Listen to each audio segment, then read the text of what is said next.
Hello and welcome to Music Legends here on NBC. I'm Jason Roberts.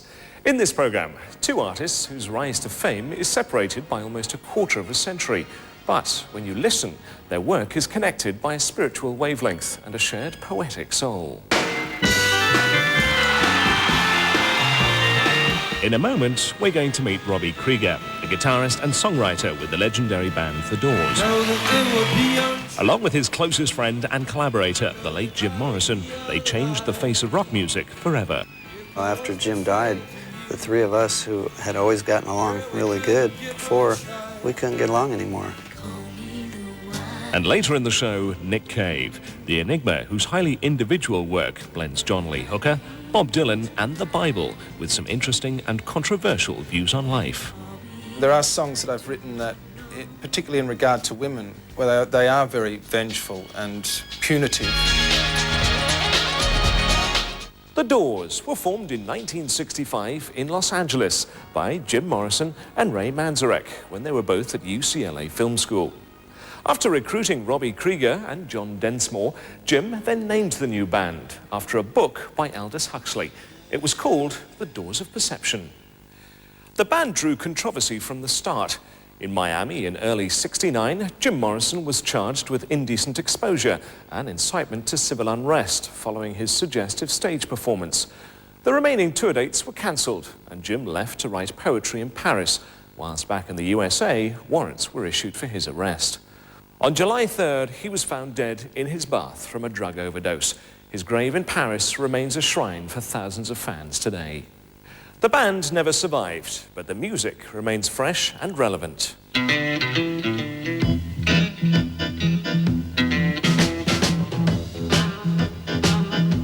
me 2 times, babe. Love me twice today. Love me 2 times, baby. I'm gone away. Love me 2 times, yeah. One for tomorrow, one just for today. Love me 2 times, I'm gone away.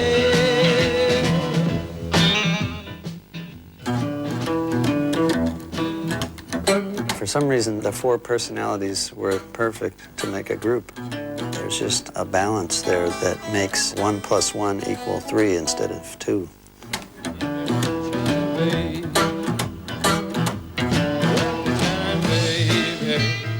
He was a genius, definitely, and I mean, he was a great poet, you know. I mean, he wrote stuff that I still don't know what it means, you know.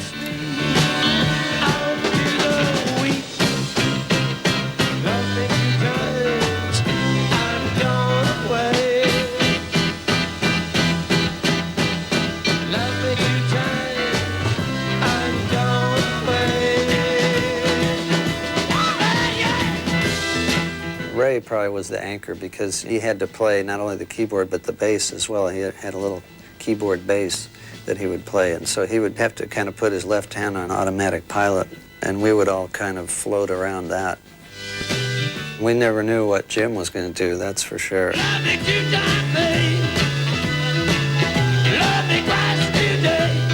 You know, I never thought of him as being shy, but at first when he did get up on stage, he would have his back to the audience, you know, and we kept saying, "Turn around, Jim, turn around," you know. And finally he started to get into it. Didn't take long.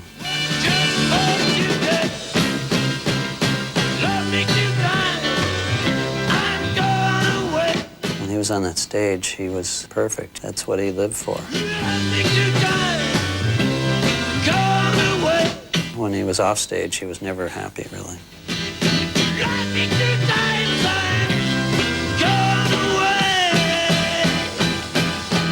You know, one of the favorite parts for me was, you know, when before we had recorded anything, and Jim stayed at my house for about a month, and we wrote a bunch of the songs. And that to me was the most fun. You know, being able to create with Jim Morrison, you know. And that's what I miss most.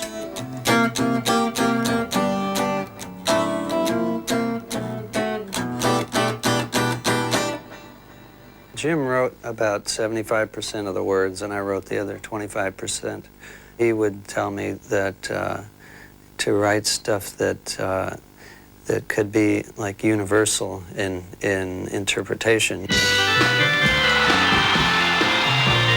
Light My Fire, for instance, which was my biggie.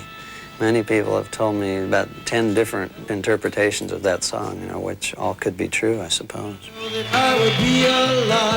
I wanted it to have different meanings. I knew that it would have the sexual connotation as well as lighting a joint or something like that. Come on, baby, light my fire. Come on, baby, light my fire. Try to set the night on fire. We all knew we had the potential, but when we put out our first single, it didn't do very well. And I thought to myself, gosh, we got this great album, you know, what if nobody ever gets to hear it? Luckily, somebody talked us into putting out Light My Fire, and the rest was history. Come on, baby, light my fire. Come on, baby, light my fire. Try to set the night on fire. Jim was very hard to live with sometimes, you know. I mean, at first it was okay, you know, it was wild and crazy. But after a few years, you know, every night, you know, going crazy.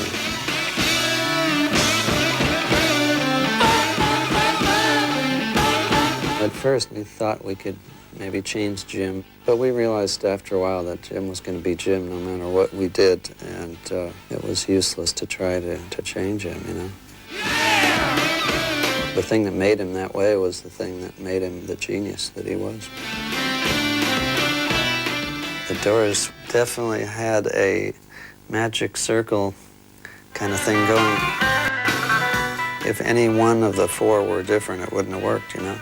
Especially, you know, with Jim, his personality was so odd that, you know, I think it took the three of us, other type of people, to kind of balance him off, you know. Really, I never knew what he was thinking, to tell you the truth.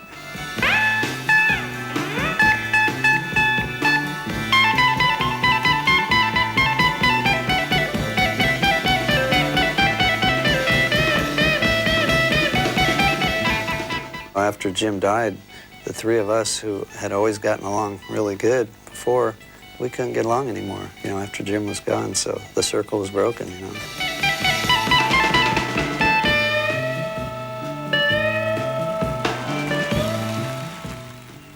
Now, there were all sorts of rumours surrounding Jim Morrison's untimely, if not unexpected, demise. There was talk of him faking his own death to escape the pressure of fame, but we'll never know for sure because the prime witness in that Paris apartment on that day was his wife, who tragically died from an overdose in 1974. Jim's legacy, his music and his poetic lyrics still reach out and touch each new generation. And even for Robby Krieger, playing merely a few of those magical notes can be a strange experience. This is the first good guitar I ever got, and you can see it's like real light, and it's made out of spruce. And it's a flamenco guitar, and it has these wooden pegs, which are really hard to tune.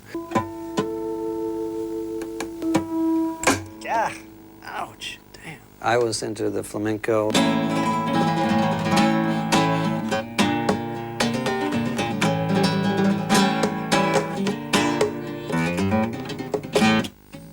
Spanish Caravan was a song that I wrote based on a song called Granadinas, which is a thing that most classical players end up learning.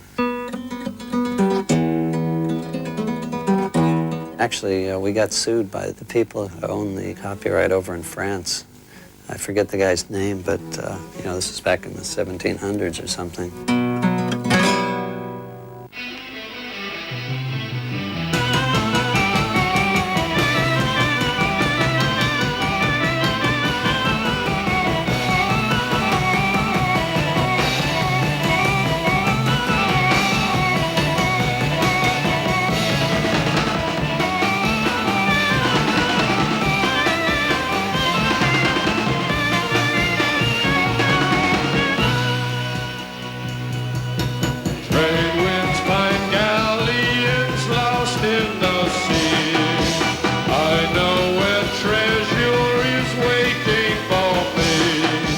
Jim that I knew and loved was not a drunk. That was before he started drinking, was when he did his best stuff. And, you know, I think liquor really screwed him up, you know. And if anybody thinks that it's cool to be like Jim, to drink a lot, it's not correct. I know you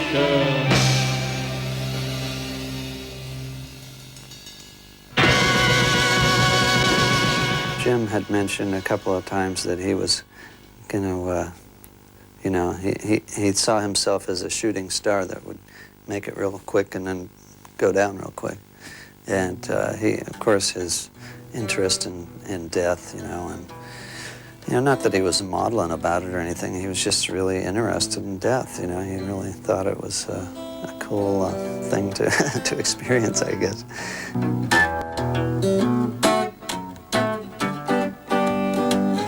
It wasn't macabre or anything like that to us, anyway. It was like, you know, he was just really interested in all aspects of life and death, you know. People are strange when you're a stranger. Faces look ugly when you're down. You know, we talked about it a lot, you know, and I think he always knew he was going to die young. Streets are uneven when you're down. In fact, when Jimmy and Janice had died, he said that he was going to be next. When you're strange, no one remembers your name. When you're strange, when you're strange, when you're strange. Jim knew what he was doing. He was burning the candle at both ends, but that's why I say he lived for us. You know, he knew he'd gone too far, pretty much, and he wanted to give people a show and go out in a blaze of glory. Love makes you blind. I'm going away. You know, I still have Jim Morrison dreams a lot. Sometimes it's the past, and sometimes it's, oh, he's here and he never died, or, you know, we're still playing, or, you know, stupid dreams, really. But, you know, I mean, I don't dream about anybody else like that, you know. He definitely was the most influential person in my life. I never met anybody else like him, that's for sure. I wish he was still here. You're watching Music Legends on NBC. Sit tight, because in a moment we'll be meeting Nick Cave, an artist whose black heart has won him as much criticism as it has fame.